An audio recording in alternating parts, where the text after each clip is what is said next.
Olá, bem-vindo ao programa Encantos, mais uma vez com a Loas TV. Estamos aqui para agradecer essa oportunidade e começar da maneira tradicional. Eu vou pedir a licença de vocês, porque eu vou pedir mojuba aos meus ancestrais, aos orixás, aos inquices, vodunces, aos mentores espirituais, entidades, guias de luz, seja lá a denominação. Para quem não sabe, Mojuba é meus respeitos, porque eles estão permitindo que eu fale um pouco do sagrado nesta TV através deste método. Meu muito obrigado aos telespectadores, né? E meus respeitos aos meus mais velhos, meus mais novos e meus iguais. Hoje nós vamos falar de um dos mais cultuados orixás do Pantaleão africano aqui no Brasil. Eu acredito que muitos gostam, são devotos, e inclusive pessoas fora das religiões afro-brasileiras também cultuam esse orixá. Nós vamos dizer hoje sobre o orixá Ogum. Quem é Ogum? Ogum é um guerreiro, um ferramenteiro, dono do ferro, dono da agricultura, né? Não é tão conhecido, mas como que ele se tornou dono da agricultura? Foi o orixá que desenvolveu as ferramentas que utilizamos na agricultura para que a população, nós pudéssemos nos alimentar e comportar para o povo todo.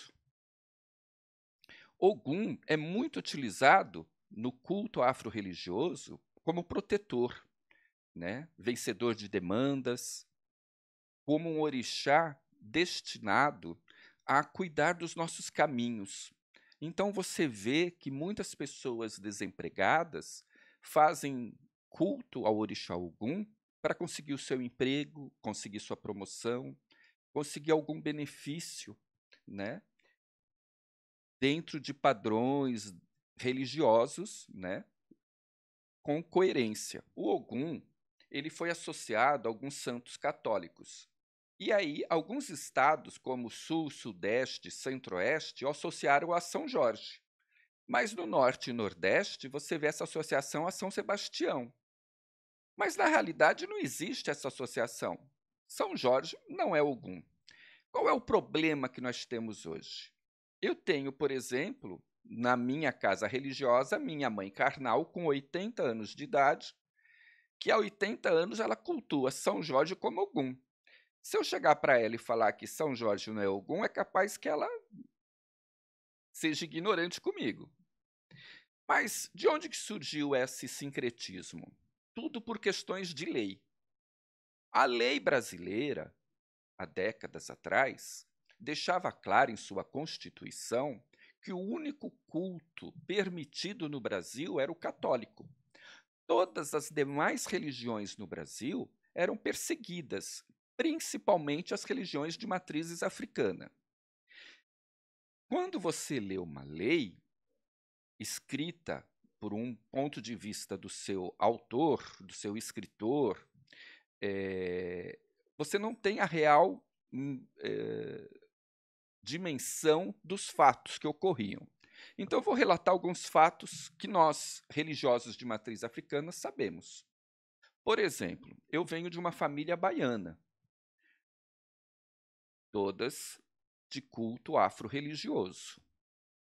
E muitas vezes, conversando com minha avó, minha mãe carnal, minha avó muitas vezes chorou falando que não queria lembrar do passado. Por quê? A polícia podia adentrar nos estabelecimentos de culto candomblessista, umbandista, e quebrar tudo, impedir o culto, prender as pessoas que lá estavam, mas não se limitavam a isso. Então, minha avó falava que, às vezes, quando tinha um policial apreciador do culto afro, iam antes no terreiro e falavam: olha, vai ter uma blitz amanhã, se vocês não fugirem, vocês vão apanhar. E aí, no meio da madrugada, era pego todos os assentamentos e tinham que mudar de cidade sem saber para onde ele se iria. Tanto que a família baiana, no caso a minha, decidiu vir para o estado de São Paulo. Mas era só assim? Não, existiram casas religiosas que foram extremamente inteligentes para lidar com a situação. O Cantuá, uma das casas mais tradicionais e conceituada do culto afro-religioso, a famosa Mãe Menininha instituiu em sua casa os ministros de Xangô. Todos do culto sabem que Xangô tem 12 ministros. E aí ela deu esse título, este cargo de importância para pessoas importantes na comunidade.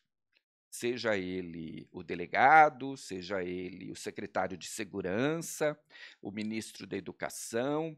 Então, pessoas importantes da época tinham uma cadeira, um título de nobreza dentro do culto e se sentiam importantes. E assim a polícia evitava fazer certas coisas dentro dessa casa religiosa.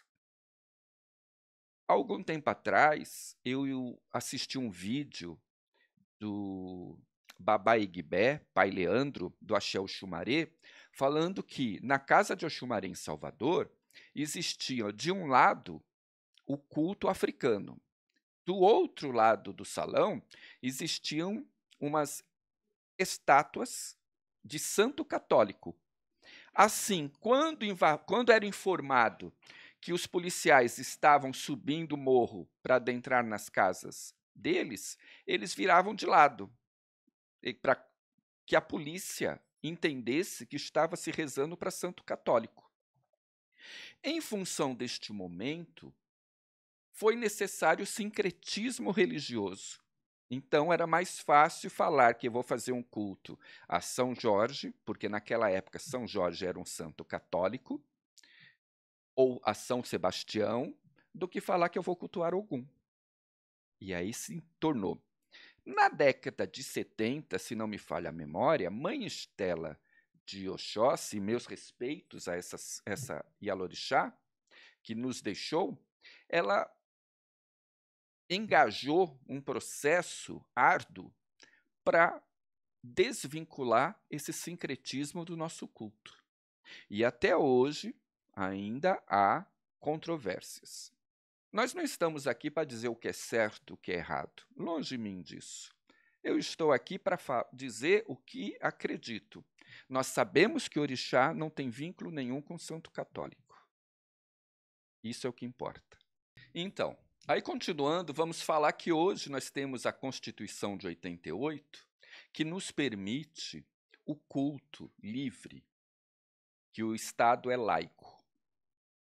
Entretanto, por mais que o artigo 5º dessa Constituição diz que o Estado é laico e nós podemos cultuar os nossos orixás, na prática não é bem assim que acontece.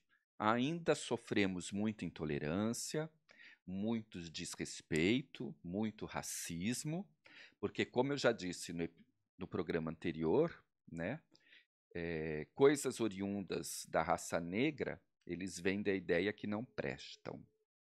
E aí, recentemente, há um episódio no país onde a candidata a deputada estadual Lívia Noronha foi impedida de utilizar seu torso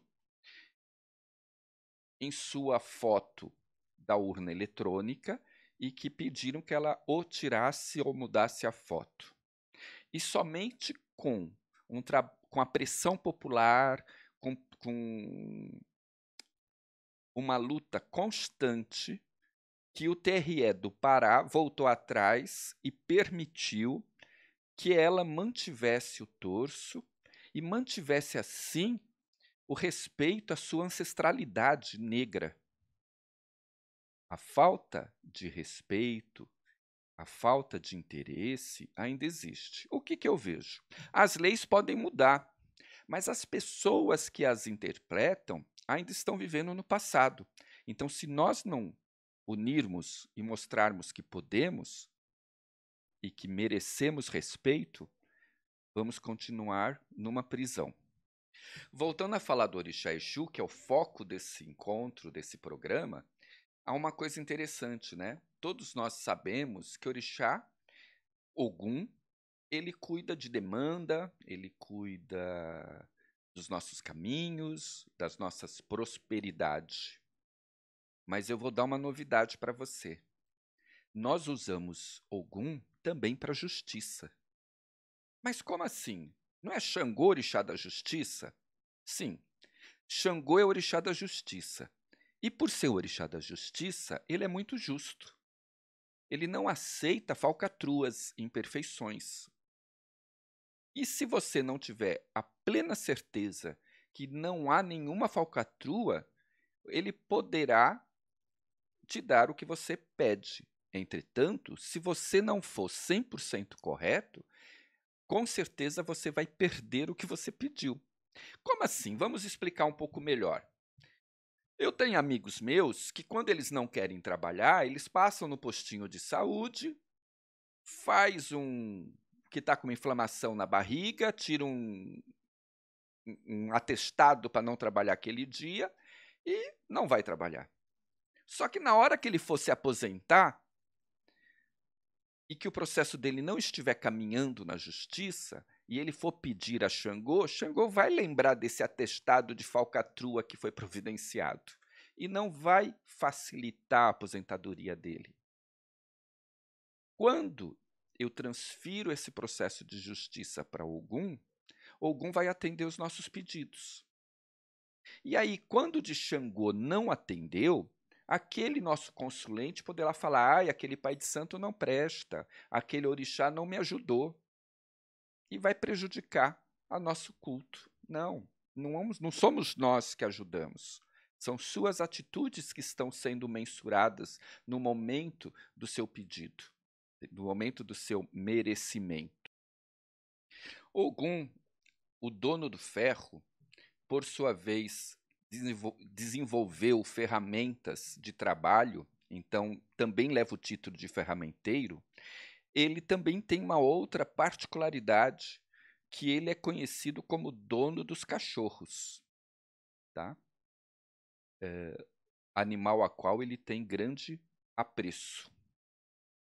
Ele cuida da morada da morte e muito cultuado devido à possibilidade dele trabalhar a prosperidade da civilização. Ogum é um orixá civilizador. Baba King, aqui do Templo do Dua, Templo dos Orixás, ele relata por que Ogum é um orixá civilizador. Porque através do trabalho transforma a terra em dinheiro. E, por sua vez, a terra dá frutos e os frutos, por sua vez, vira dinheiro. Por esse motivo, é um orixá que nós consideramos orixá civilizador. A história do Brasil para o culto afro-religioso nos mostra grandes líderes religiosos que existiram e que fizeram com que o culto permanecesse vivo até o momento de hoje. Aqui eu consigo facilmente lembrar alguns nomes que nós devemos respeito e tremenda admiração. Painezinho de Muritiba. Ele foi um grande realizador do culto, de extrema responsabilidade, né? Criando o Axé em Salvador, hoje dirigido por Mãe Cacho, colocando no Brasil e fora do Brasil várias casas que cultuam os orixás por causa do conhecimento deste homem. Então, meus respeitos a ele. E Painezinho era de Ogum, o orixá dele que trouxe grandes benefícios para o nosso culto através deste homem. Me lembro também de Mãe Olga da Laqueto, que tem no Museu Afro Brasil uma passagem histórica dela muito bonita. Me lembro do Pai Cristóvão, axé porque Pai Cristóvão é do Axé Pantanal, idealizador do Axé Pantanal no Rio de Janeiro, ele que construiu e deixou viva a história da nação Efon no Brasil. São pessoas de Ogum que fizeram história para o candomblé. Meus respeitos. E inúmeros outros. A gente, quando começa a relatar nomes, tem medo de esquecer de alguém. Mas são 3 que eu lembrei de agora que vai representar os demais, porque existem inúmeros. Trazendo para a atualidade, eu tenho aqui em Mongaguá o Babá Cláudio de Ogum, que quando a gente é abraçado por este Ogum, nós nos sentimos abençoados. Sabe quando um orixá encanta? E aí eu vou ter que dar um esclarecimento aqui, né? Orixá não incorpora, gente. Incorporação se faz de caboclo, de outras entidades. Orixá não. Há uma possessão, nós somos possuídos pelo orixá, por essa energia. E isso é o bonito, porque na nossa religião nós podemos abraçar, o orixá pode nos orientar na vida, ele é presente, ele é vivo.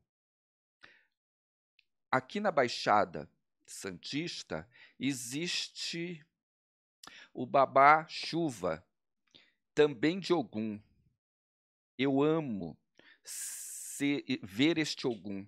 Ele encanta de tal forma seu filho que a gente se sente abençoado. E aí aquela expressão que nós do candomblé usamos, Ogum Alacaie, Ossim Emolé, Baô, né? O Ogum, o primeiro, o primordial, o existente, o princípio de tudo. Ogunhê, Moiê, Ogum é vivo e eu vivo para louvá-lo. Se faz bonito quando se vê a dança de Ogum, ele vestidos nos seus mariôs. Para quem não sabe, mariô é o fio da folha do dendê desfiado e que serve de vestimentas para Ogum. Essa energia, só quem passa por ela pode descrevê-la.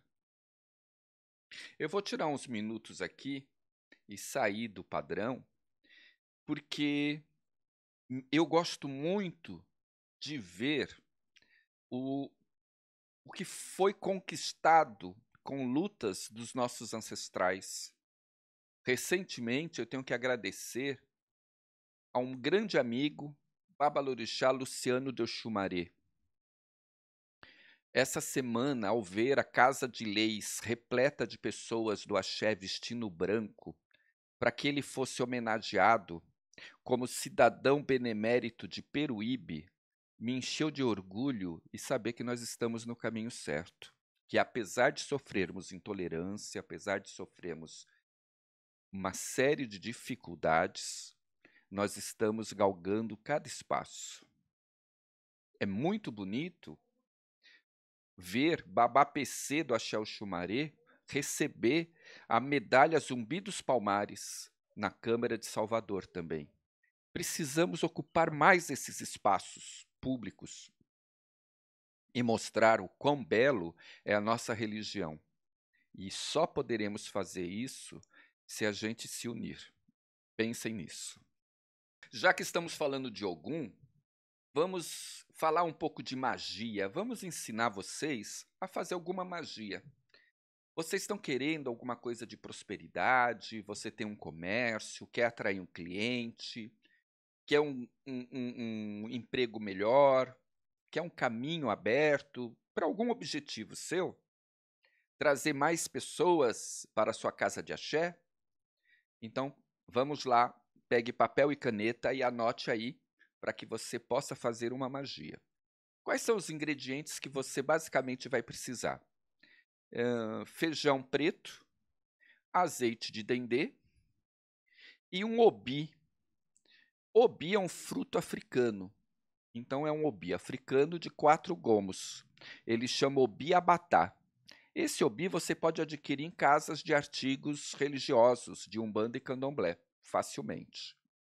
Então são os 3 ingredientes básicos para essa magia. Como é que é o procedimento dela? Você vai pegar o feijão preto, vai colocar numa panela e vai torrá-lo. É só acender o fogo e esperar que o feijão preto vai torrando, ele vai mudando o tom do preto, vai abrindo a sementinha, você vai ver nitidamente quando ele estiver torrado.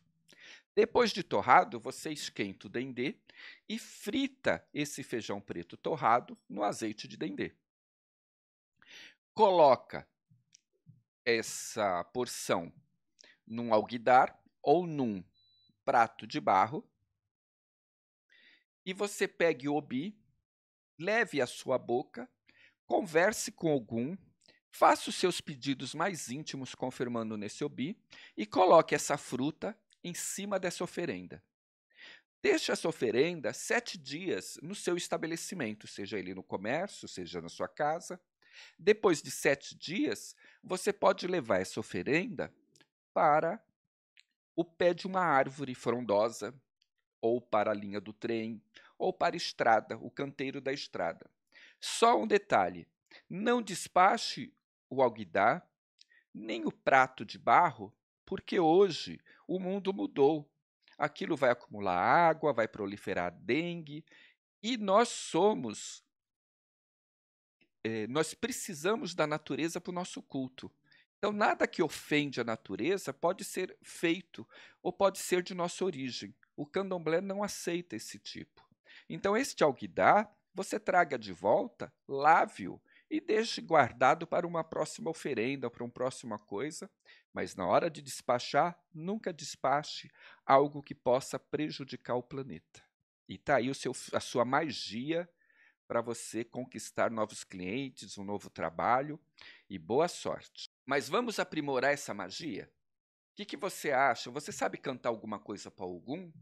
Então, na hora que você for terminar de colocar o obi sobre o feijão preto, cante para algum, louve algum. O orixá gosta de felicidade, gosta de dança.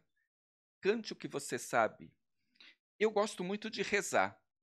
E eu tenho uma reza de Ogum que eu gosto de fazer nesses momentos, porque a reza diz, basicamente, que o orixá Ogum é suficiente para atender os meus pedidos e fazer com que eu prospere.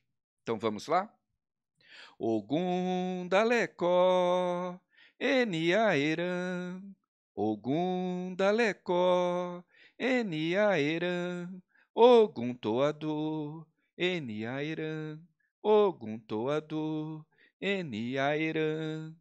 Ogum Dalecó, Eniaeram. Ogum Dalecó, Eniaeram. Ogum Toador, Eniaeram. Ogum Toador, Eniaeram. Com essa reza, esse encantamento, Ogum vai atender seu pedido. Eu me recordo que no programa anterior eu pedi que vocês tivessem em sua casa para esse programa uma espada de São Jorge, para que a gente pudesse encantá-la e você usar na sua residência para tirar as energias negativas. A espada de São Jorge é muito usada para combater esse tipo de energia. A diferença é, eu particularmente aprendi com os meus mais velhos que quando você corta uma planta, você a está matando. Então eu pedi que tivesse um vaso com raiz, que tem mais valor. Eu tenho aqui uma espada de São Jorge tradicional que eu cortei, coloquei 1 semana na água e ela já começou a nascer a raizinha. E aí você planta para que ela tenha melhor valor para você. Mesmo pela qual hoje deixar flores, plantas em vasos com água pode proliferar dengue e prejudicar, então não aconselho. Prefiro deixar elas na terra. Aqui tem um vaso que foi feito pela fábrica de uma filha de santo minha. Ela tem uma fábrica aqui na cidade de Mongaguá que faz vasos artesanais de cimento e ela me presenteou este lindo vaso que está aqui do meu lado com esta flor, que também é uma espada, e também é uma espada de São Jorge, que eu não a conhecia. Também pode ser utilizado. Você pegue este vaso, esta planta, converse, traga para o seu coração, converse com Ogum e peça a Ogum a sua bênção, que proteja a sua casa. Mas existe um encantamento para as espadas, plantas com formatos de espada. O sangue, o orixá da folha, né? E que diz Kosse Ewe, Kosse Orixá, que sem folha não há orixá. Ele nos ensina um cântico que vai abençoar essa folha para ela ter mais energia e atender o seu pedido, que é não deixar com aquele olho gordo, não deixar que aquela inveja adentre no seu lar, na sua vida, no seu caminho. Vamos lá aprender? A reza é mais ou menos assim. Belé Benito Bé-o, Belé Benito Bé. Belé Benito Bé-o, Belé Benito Bé. Acancô-oco-oco, Belé Bé, Belé Benito Bé. Eu Belé Benito Bé-o, eu Belé Benito Bé. Eu Belé Benito Bé-o, eu Belé Benito Bé. Acancã-oco-oco, Belé Bé, Belé Benito Bé. Aça-o, Eruegé. Normalmente, o candomblé sempre foi uma religião de origem oral. Não existe uma apostila, não existe um livro sagrado que a gente possa seguir. Mas hoje, várias pessoas já escreveram livros importantíssimos para o nosso culto.